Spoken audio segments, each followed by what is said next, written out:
بسم اللہ الرحمن الرحیم۔ حضرت ابو ہریرہ رضی اللہ عنہ سے روایت ہے کہ حضور صلی اللہ علیہ وسلم نے ارشاد فرمایا کہ 3 شخص ایسے ہیں جس کی دعا رد نہیں کی جاتی، یعنی ضرور قبول کی جاتی ہیں۔ نمبر 1، روزے دار کی دعا جس وقت وہ افطار کرتا ہے۔ نمبر 2، امام عادل کی یعنی اس مسلمان صاحب اقتدار کی دعا جو شریعت کے مطابق چلتا ہو اور سب کے ساتھ انصاف کرتا ہو۔ نمبر 3، مظلوم کی دعا۔ مظلوم کی دعا کو اللہ تعالیٰ بادلوں کے اوپر اٹھا لیتے ہیں اور اس کے لیے آسمان کے دروازے کھول دیے جاتے ہیں۔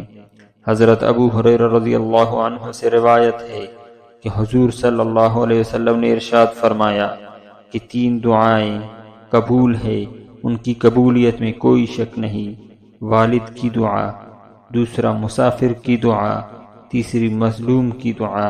حضرت عبداللہ بن عباس رضی اللہ عنہ سے روایت ہے کہ حضور صلی اللہ علیہ وسلم نے ارشاد فرمایا کہ 5 دعائیں ضرور قبول کی جاتی ہیں۔ نمبر 1، مظلوم کی دعا جب تک کہ بدلہ نہ لے۔ دوسرا، حج کے سفر پر جانے والے کی دعا جب تک گھر واپس نہ آ جائے۔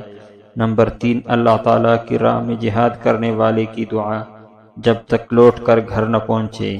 نمبر 4، مریض کی دعا جب تک اچھا نہ ہو۔